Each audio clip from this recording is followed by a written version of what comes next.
Okay, trying to wake up here. Forgot I needed to film this little intro for this video. So, here's the plan.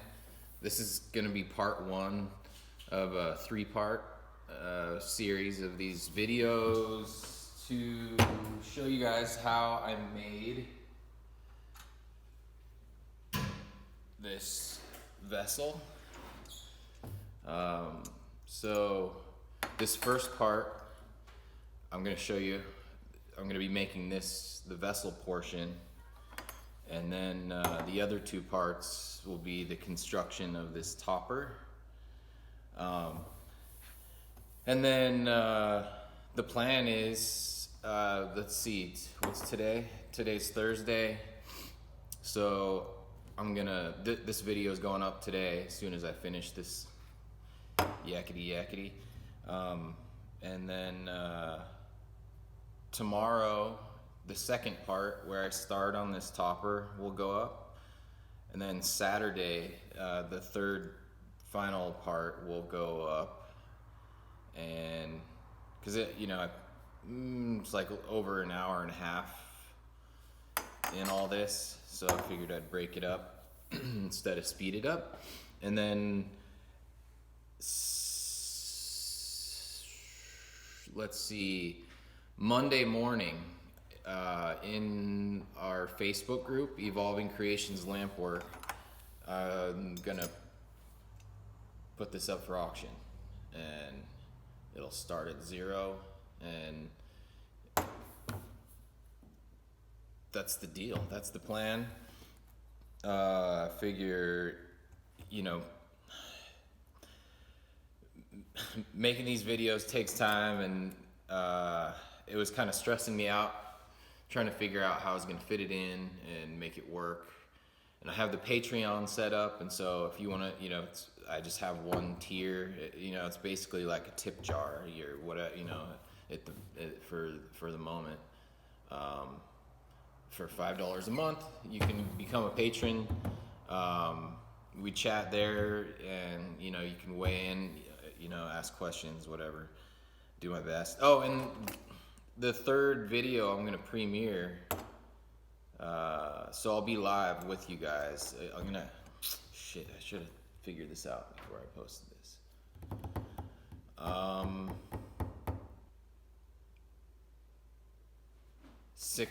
6 p.m. Pacific time on Saturday, the final video will premiere, and that just means we can all be there at the same time, can chat amongst ourselves in the comments.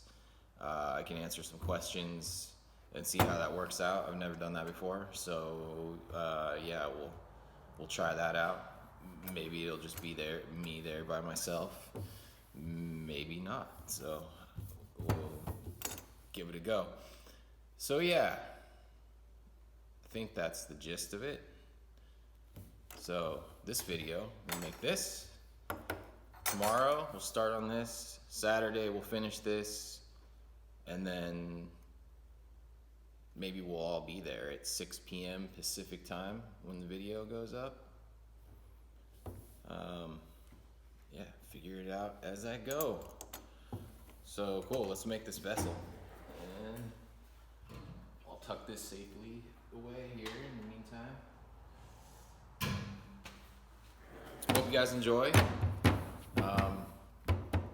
Thankful for the support, and I was about to bail on this whole plan, but I'm thinking I might be able to make it actually enjoyable and slip it into my usual work routine. As I was babbling on about how, I have to keep up with making stuff in the workshop. That's kind of where it's all at for keeping my ship afloat. So yeah, I'm gonna go get this video up, and then I gotta get to work. So cheers, hope you have a good day. See you soon.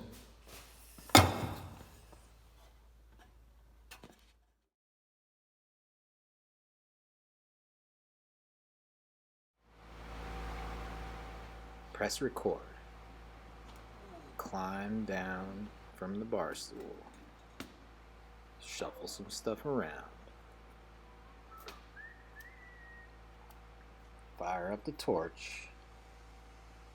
Hope you guys are doing well. I've got some. So we're making a vessel. Got some of this Chinese. They call it mint, I believe. I call it Jade because that's. I mean, look at it. This stuff. I mean, it's a wonderful color. It's a little bit temperamental if you don't warm it up slowly, so you'll watch me doing a little dance here, doing the sketchy warm it up dance. The wall thickness on this is like some 25 millimeter tubing, 25 millimeter by 4, or it's heavy wall. Yeah, I don't know. I love this color. Lots of people love this color. It's got a nice translucency to it, and there's a lot of drama in the glass community about using import glass.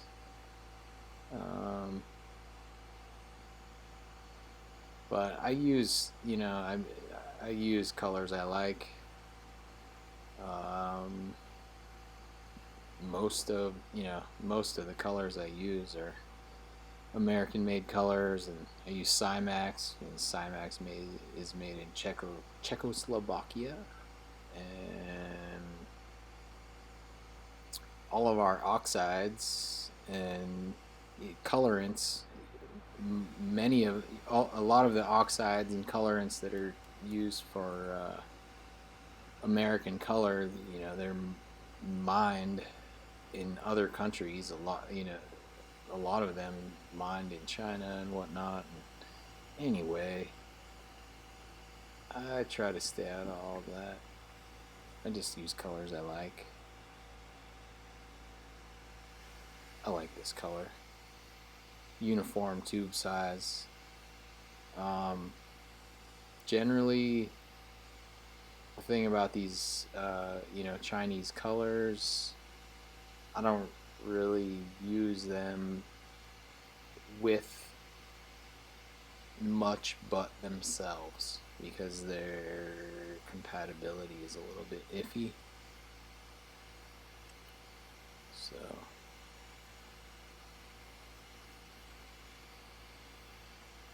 they work okay with clear.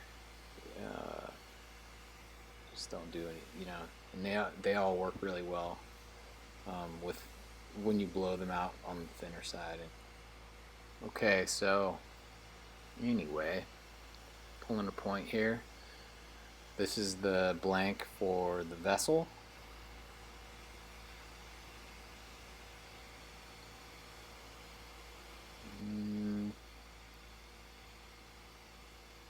Pull that out and leave enough for the next piece. Then I'll fold over the end.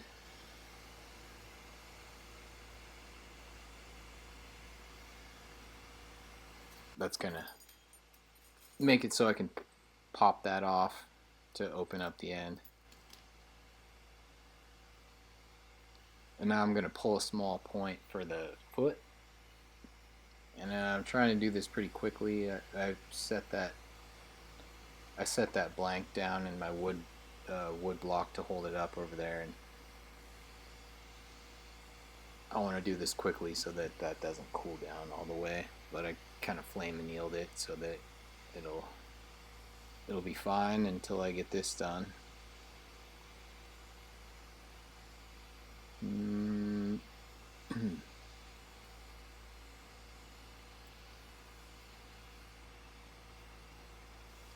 Just need pretty small little portion of this for the foot.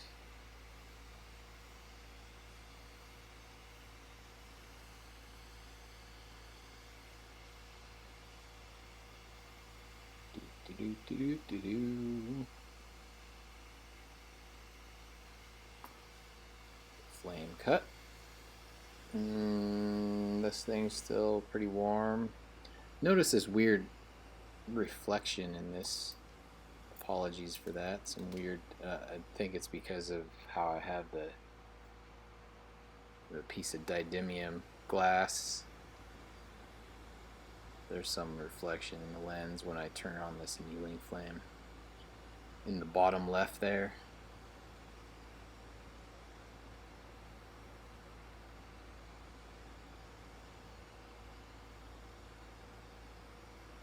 Okay, so I flame annealed that little, that small blank. That's going to be the foot. And this cooled down quite a bit, so I'm going to kind of carefully heat it back up. I've talked about before, you get the soot accumulates at temperatures somewhere below 1,000 degrees, so you can tell how hot the piece of glass is as the soot burns off.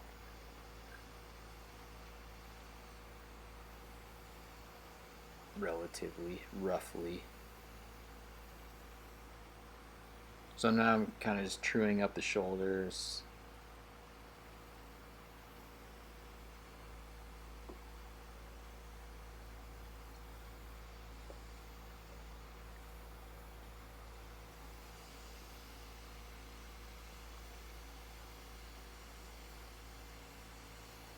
And so this is the side, this point handle in my left hand is the open end.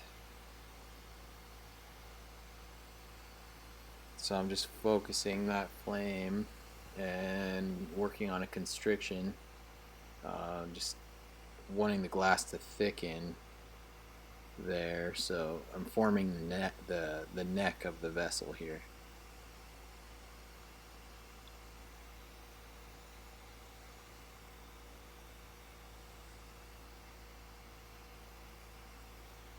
And it's just kind of like a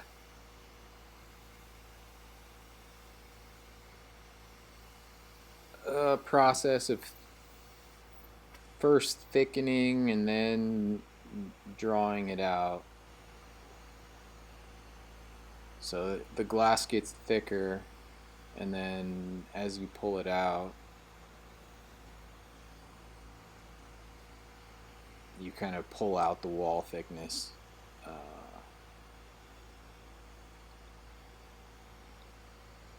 So you're maintaining, an even wall thickness throughout the piece. So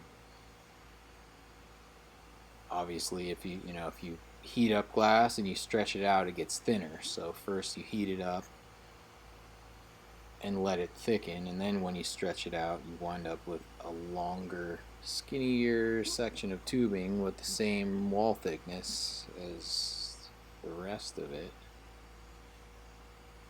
And I'm kind of forming the, where the top of where the opening is going to be, kind of just puff that out a little bit to define that.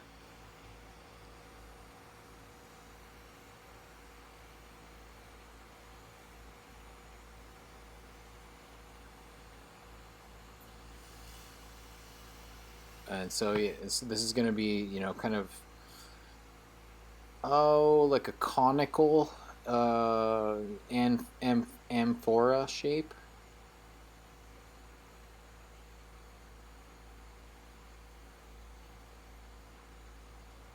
So I'm kind of heating the whole body of this up, because that neck is probably 2 millimeters, 3 millimeters thick, and the rest of this glass is about 4 millimeters. So I'm gonna blow that out to match that wall thickness. Go a little at a time here. Start with a round shape.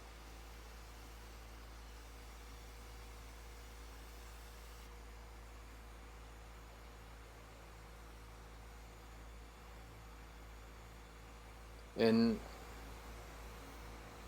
a lot of this stuff, I mean, pretty much everything that I do,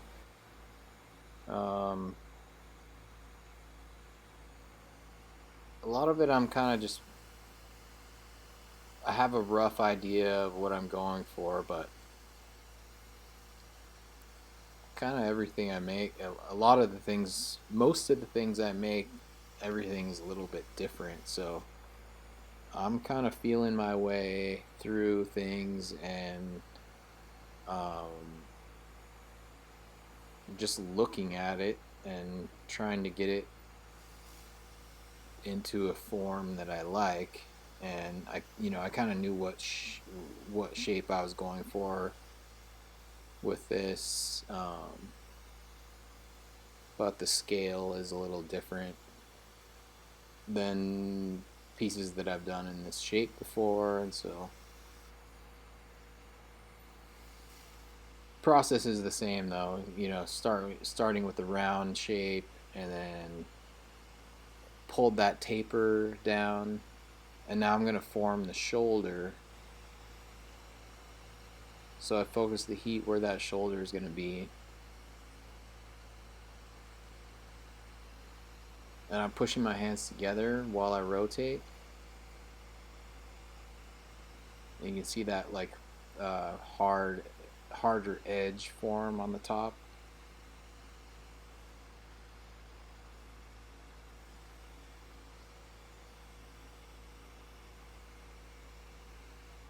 And then sometimes the shoulder will you, you'll push out a diameter that's a little wider than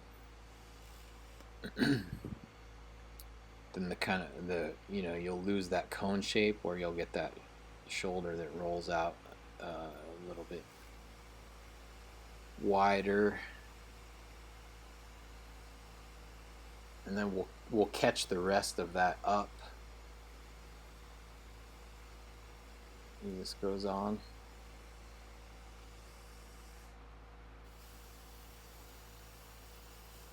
A little smaller flame to adjust that transition of the neck to the vessel body there.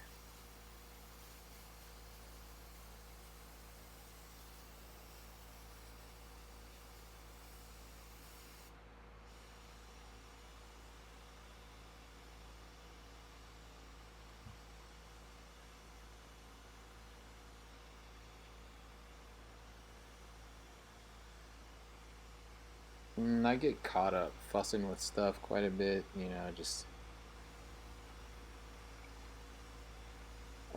you want to get the wall thickness out.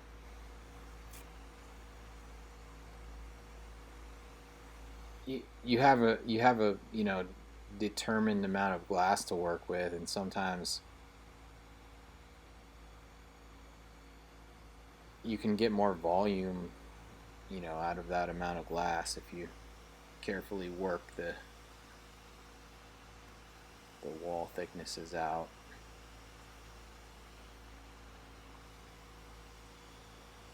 Kind of puffing out that taper down there.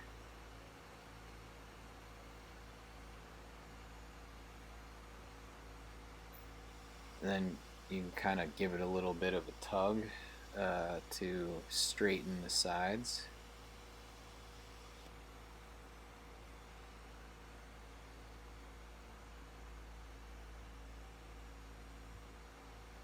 See, it got a little bit of a curve, a little bit of a belly to it.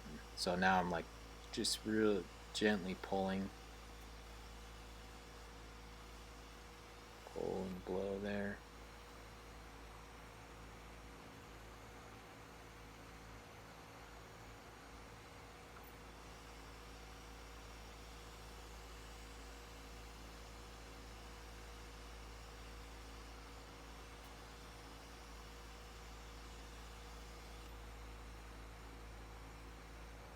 I'll kind of look at it and I'll see how there's, I can get a little bit more volume or I can get a little bit more length out of it. And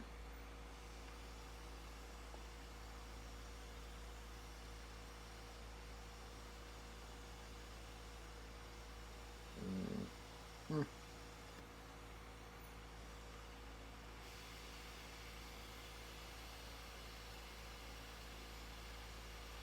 and then if you put heat in that shoulder right there, turn and give it a little push, you can kind of crisp up. Cheat with the marver a little bit. You can crisp up that edge a little.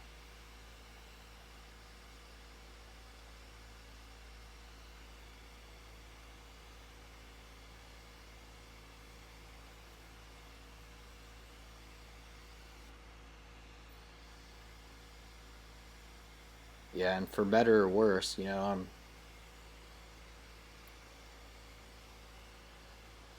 I'll just I won't really leave it alone until it looks how I want it to look. And if you and then you'll get some chill marks, and I was just going in fire polishing those out. Make sure that there's no you'll get like a matte finish from the moving the glass a little bit too cold. It's not official devitrification. It's just some chill frost or what have you.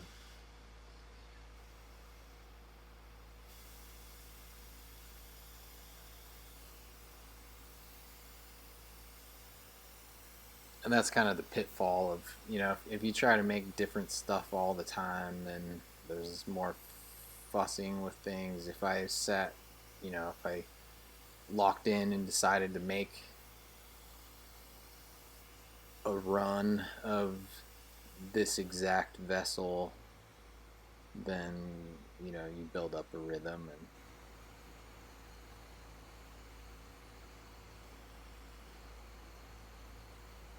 time goes down and whatnot. And I'll do that with some things, and it's definitely more interesting for me, and more fun for me, and more interesting and more fun for everybody else, though, if I kind of keep exploring and whatnot. It's a pretty weird gig.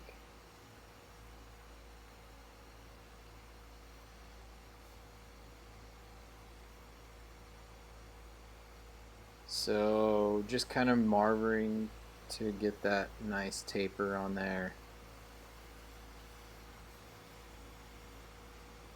I want a nice straight line from that shoulder to that attachment point.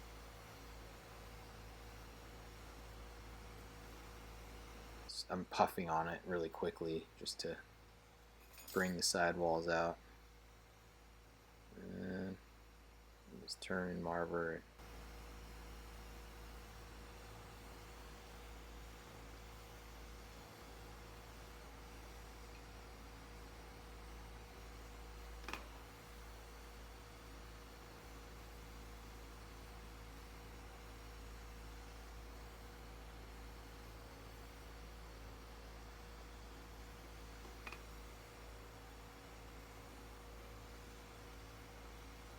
Keeping gravity in mind here, the wall thickness is it's not super thin, but it's not very thick either at this point, so it moves quickly when you heat it up, and so gravity is definitely a tool. Pointing at the kiln. Let's put that in the kiln.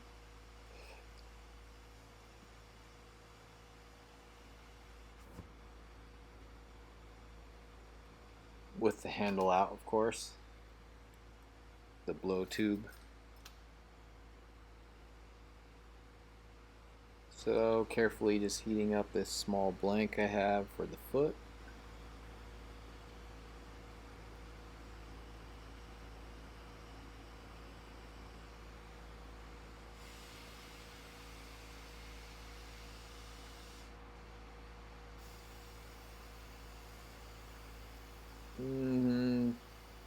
When I set up hollow feet,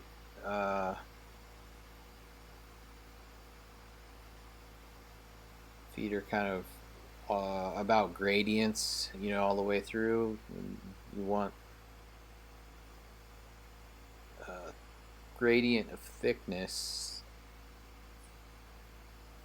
with the thicker part being where you're going to attach the foot.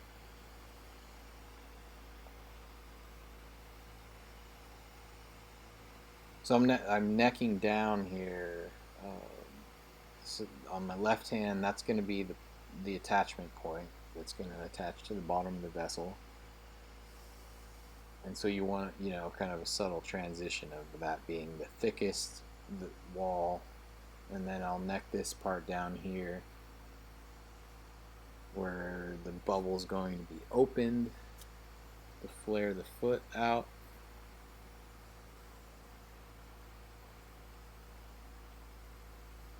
And the reasoning is that you want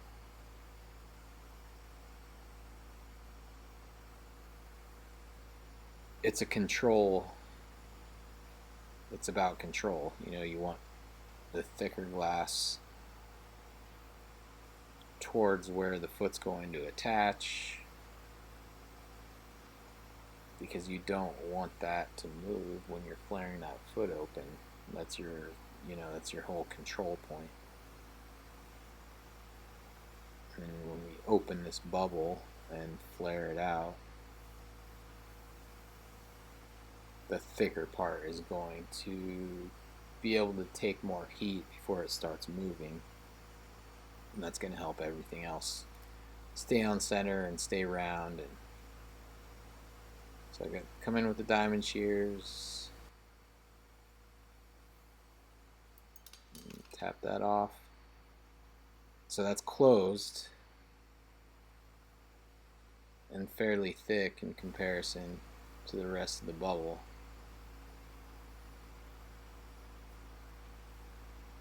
I'm just kind of marvering it down a little bit, kind of a point or a cone shape, and then I'm going to pull a little bit of excess glass off here.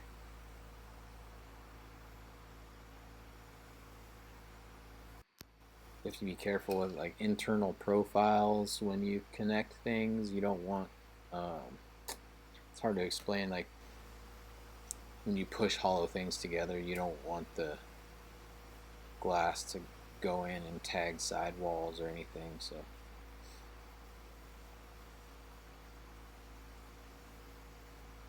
if you look inside the vessel, you don't want a bubble of glass coming up into where you attach, and same with the inside of the foot. Does that make sense?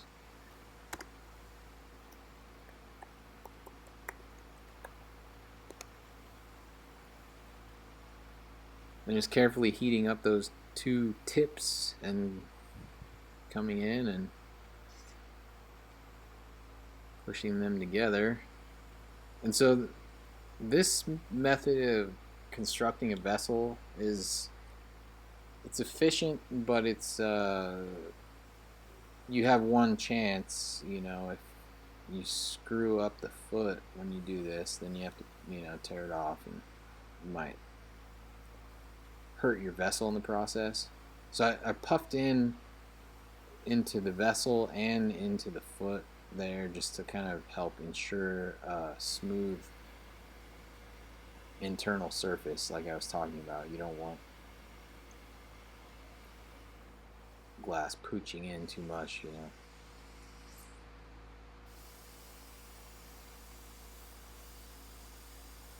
Yeah, this is just a cool way to put together a vessel, so that you don't have to make the foot on a punty and then transfer it. Actually, just making the foot on, obviously on the bottom of the vessel. So I came in and necked it with diamond shears, and then I realized I needed to blow it out a little bit more. That's okay to do, but that was a little bit of a premature move in this case.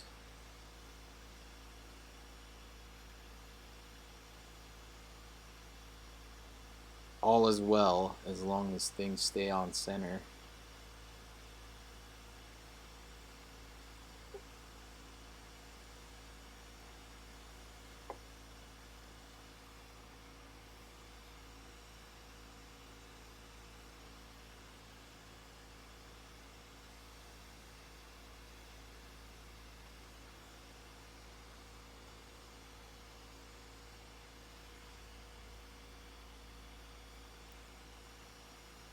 I've got my a graphite necking tool down there. It's mounted to that block of cedar.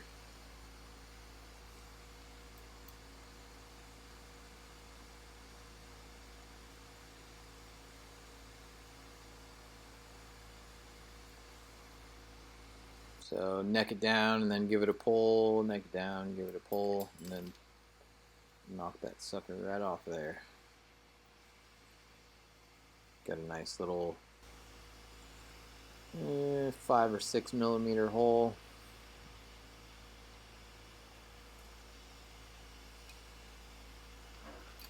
Bring over the chunk of beeswax. I grab my big jacks for this, and then you'll see me switch to the smaller ones because these are a little bit. This is a Jim Moore standard cup jacks, but Jim Moore makes these nice little mini jacks now, and I reach for those quite a bit for these, for all sorts of stuff. I use it for everything. If he doesn't have them on his site, Hot Glass or toolsforglass.com is Jim Moore's site, then send him an email and he'll make you some.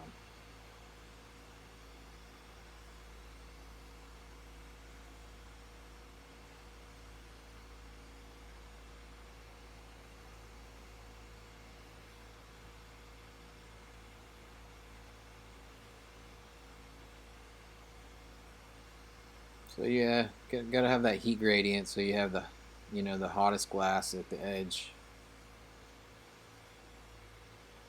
But it needs to be a gradual transition or you'll flop those edges out, too much.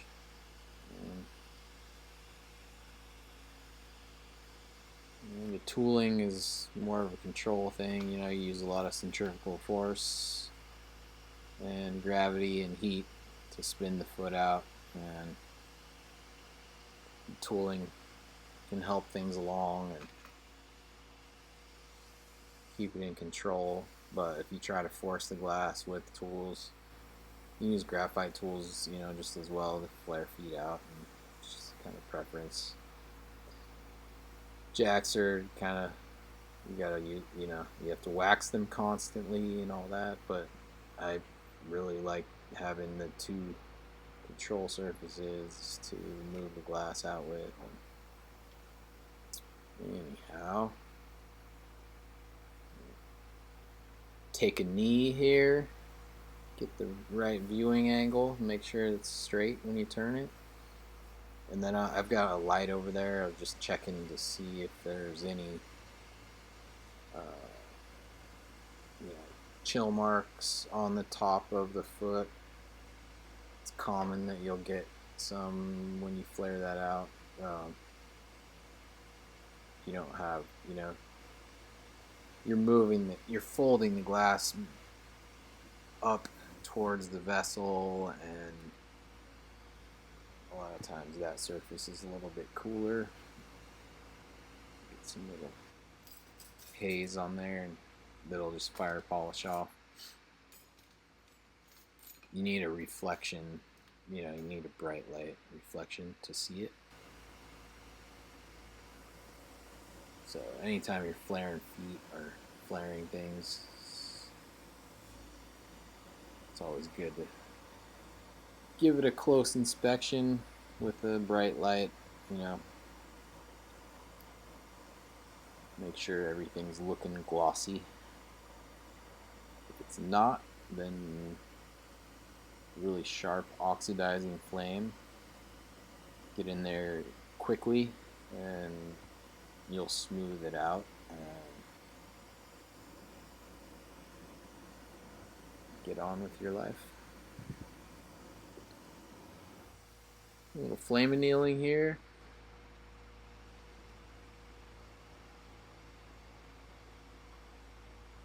So I'm kind of hanging out, and I gave the vessel a good flame annealing, but I don't want to put these grabbers on while it's too hot, and uh,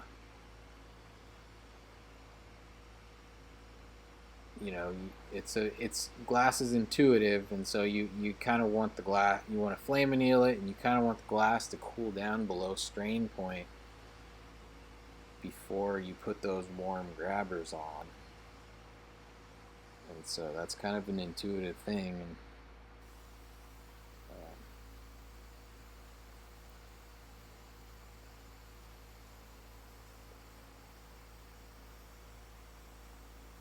these are things you learn the hard way.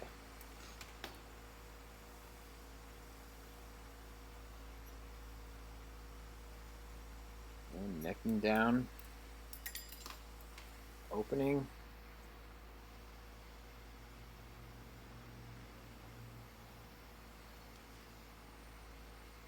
And they're warm. So yeah, these small jacks, they have pretty fine tips on them, so they heat up quick. Just make sure you keep them waxed.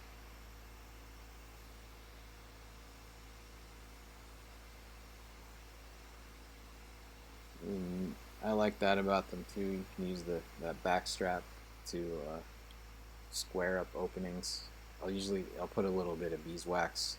If you wax the back strap on your jacks, you usually only have to do it once, and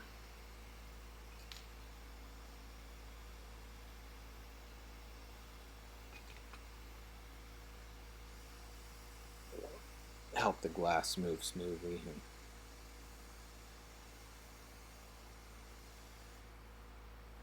Because you're only ever touching hot glass with that back strap for a second at a time.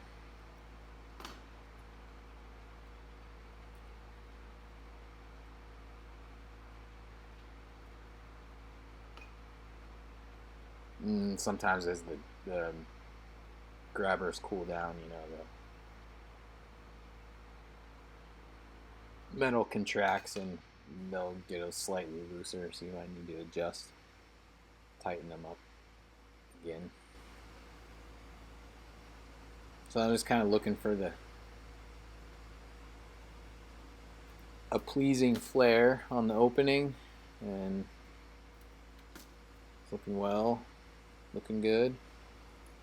Grab them with the Kevlar tongs. Yeah. So that's done.